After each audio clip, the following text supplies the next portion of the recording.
Forse se miglia di lontano ci ferve l'ora sesta, e questo mondo china già l'ombra quasi al letto piano, quando il mezzo del cielo a noi profondo comincia a farsi tal ch'alcuna stella perde il parere infino a questo fondo, e come vien la chiarissima ancella del sol più oltre, così il ciel si chiude di vista in vista infino alla più bella.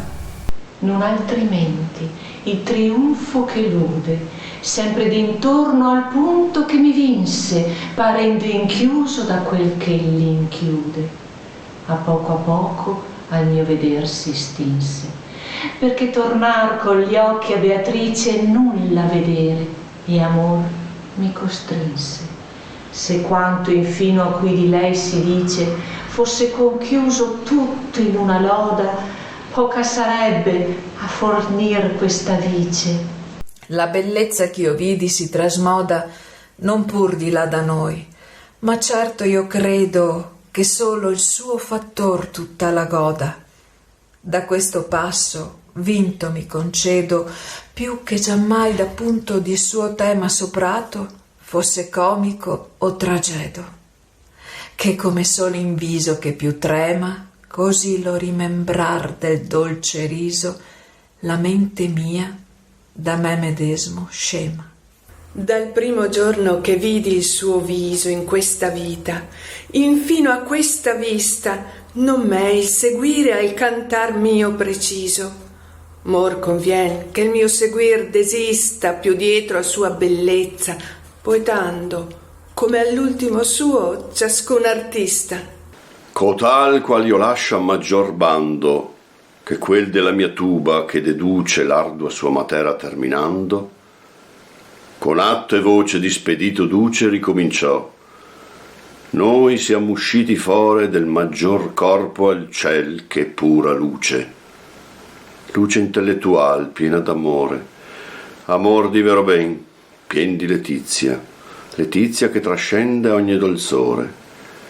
Qui vederai l'una e l'altra milizia di paradiso, e l'una in quegli aspetti che tu vedrai all'ultima giustizia.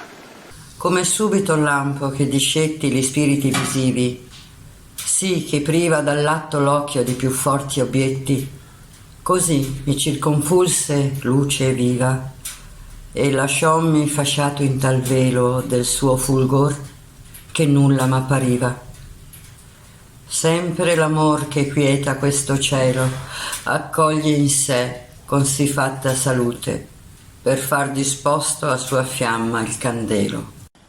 Non fur piuttosto dentro a me venute queste parole brievi, ch'io compresi me sormontar di sopra mia virtute, e di novella vista mi raccesi tale, che nulla luce tanto m'era, che gli occhi miei non si fosser difesi, e vidi lume in forma di rivera, fluvido di fulgore, intra due rive dipinte di mirabil primavera.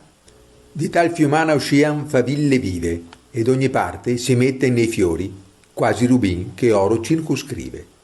Poi, come inebriate dagli odori, riprofondavan sé nel miro gurge, e su ne entrava un'altra n'uscia fuori.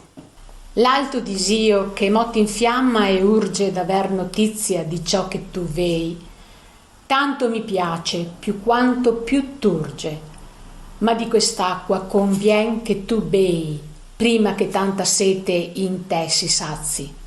Così mi disse il sol degli occhi miei. E anche soggiunse: il fiume e li topazzi che entrano ed escono e il rider dell'erbe son di lor verumbriferi prefazzi. Non che da sé sian queste cose acerbe, ma è difetto dalla parte tua, che non hai viste ancor tanto superbe. Non è fantin che si subito rua col volto verso il latte, se si svegli molto tardato dall'usanza sua, come feci io per far miglior spegli ancor degli occhi, chinandomi all'onda che si deriva perché vi si immegli, e siccome di lei beve la gronda delle palpebre mie, così mi parve di sua lunghezza divenuta tonda. Poi, come gente stata sotto larve, che par altro che prima, se si sveste la sembianza non sua in che ti sparve. Così mi si cambiarono in maggior feste li fiori e le faville, sì ch'io vidi ambo le corti del ciel manifeste. Oh, splendor di Dio, per cui io vidi l'alto trionfo del regno verace, dammi virtù a dir com'io il vidi. Lume è lassù, che visibile face lo creatore a quella creatura che solo in lui vedere ha la sua pace e si distende in circolar figura, intanto che la sua circonferenza sarebbe al sol troppo larga cintura. Fassi di raggio tutta sua parvenza, riflesso al sommo del mobile primo, che prende quindi vivere e potenza.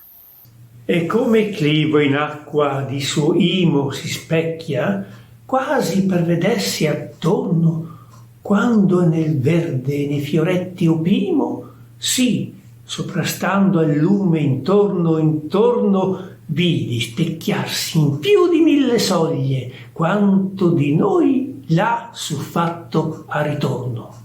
E se l'infimo grado in sé raccoglie sì grande lume, quanta è la larghezza di quella rosa nelle estreme foglie. La vista mia né l'ampio e né l'altezza non si smarriva, ma tutto prendeva, il quanto e il quale di quella allegrezza.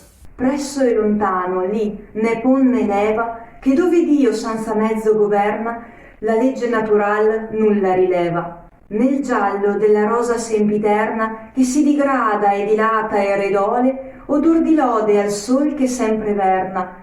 Qual è colui che tace di cervole mi trasse Beatrice e disse: mira quant'è il convento delle bianche stole. Vedi nostra città quant'ella gira, vedi li nostri scanni sì ripieni, che poca gente più ci si disira. E in quel gran seggio a che tu gli occhi tieni, per la corona che già v'è supposta, prima che tu a queste nozze ceni, sederà l'alma che fia giù agosta, dell'alto arrigo che a drizzare Italia verrà in prima che ella sia disposta. La cieca cupidigia che v'ammalia, simili fatti va al fantolino, che muor per fame e caccia via la balia. E fia prefetto nel foro divino, allora tal che palese e coverto non anderà con lui per un cammino. Ma poco sarà poi da Dio sofferto nel santo ufficio, che sarà detruso là dove Simon Mago è per suo merto, e farà quel da lagna intrar più giuso,